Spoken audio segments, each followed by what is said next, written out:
যে কোনো ওয়েবসাইটকে গুগলে র্যাঙ্ক করার জন্য XML সাইটম্যাপ সেটআপ করার গুরুত্ব অনস্বীকার্য।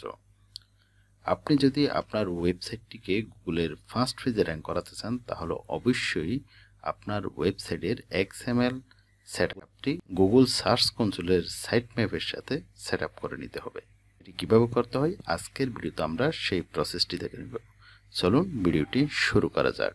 আপনাকে প্রথমে আপনি যে ওয়েবসাইট থেকে XML সাইটম্যাপটি সেটআপ করতে চাচ্ছেন সেই ওয়েবসাইটে চলে আসতে হবে। এটি হচ্ছে আমার বায়ারের ওয়েবসাইট।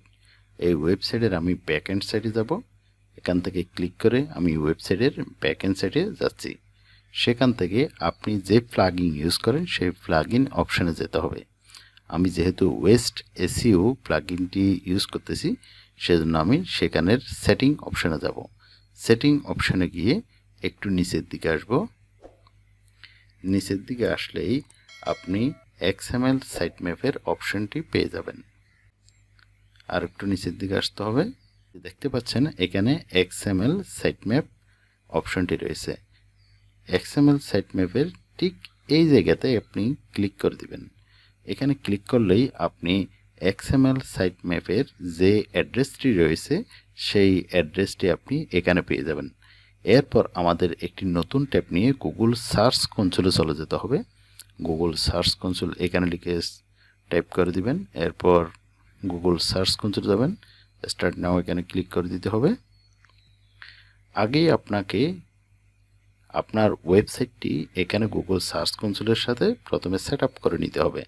গুগল সার্চ কনসোলের সাথে প্রথমে এটাকে লিঙ্ক আপ করার পর আপনি এর সাইট ম্যাপটি এখানে সেট আপ করতে পারবেন। এখানে দেখতে পাচ্ছেন এই যে সাইটম্যাপ অপশনের উপর ক্লিক করে দিতে হবে। ক্লিক করার পর আপনি এখানে একটি অ্যাড্রেস বার অপশন পেয়ে যাবেন। এখান থেকে .com এর পরে যে অপশনটি রয়েছে সেই অংশটি আপনি কপি করে এখানে দিয়ে দিবেন। এখানে দেওয়ার পর আপনি পেস্ট করে দিবেন। এরপর সাবমিট অপশনে ক্লিক করে দিবেন। সাবমিট অপশনে ক্লিক করলেই আপনার ওয়েবসাইটটির XML অপশনটি এখানে সাইটম্যাপে সেট আপ হয়ে যাবে। অর্থাৎ আপনি এখন XML সাইটম্যাপ সেট আপ করে ফেলছেন খুব সহজেই।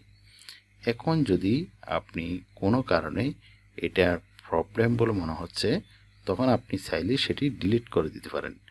ডিলিট করলে আপনি এখানে ক্লিক করবেন। এখানে ক্লিক করে আপনি উপরের দিকে 3 ডট অপশন দেখতে পাচ্ছেন। এই 3 ডট অপশনের উপর ক্লিক করে রিমুভ অপশন ক্লিক করলেই রিমুভ সাইটম্যাপ হয়ে যাবে, অর্থাৎ সাইটম্যাপটি ডিলিট হয়ে যাবে। আর একটু রিলোড দিয়ে দেখি। রিলোড দিয়ে দেখলেই আপনি দেখতে পাবেন সাইটম্যাপটি এখানে আর নেই। আপনি যদি পুনরায় সাইটম্যাপটি আবার সেট আপ করতে চান তাহলে আবার এখানে বসিয়ে সাবমিট অপশানে ক্লিক করুন। সাবমিট অপশানে ক্লিক করলেই আপনার সাইটম্যাপটি আবার পুনরায় সেট আপ হয়ে যাবে। এভাবে আপনি খুব সহজেই গুগল সার্চ কনসোলের সাথে আপনার ওয়েবসাইটের সাইটম্যাপটি এখানে সেট আপ করে নিতে পারবেন। এভাবে করালে আপনার ওয়েবসাইটটি দ্রুত র্যাঙ্ক করবে। ভিউয়ার্স, এই ছিল আজকের ভিডিও। ভিডিওটি ভালো লাগলে ভিডিওতে একটি লাইক দিয়ে এইরকম ইনফরমেটিভ ভিডিও নিয়মিত পাওয়ার জন্য আমাদের চ্যানেলটিকে সাবস্ক্রাইব করে ফেসবুক পেজটিকে ফলো করে রাখুন। আল্লাহ হাফেজ।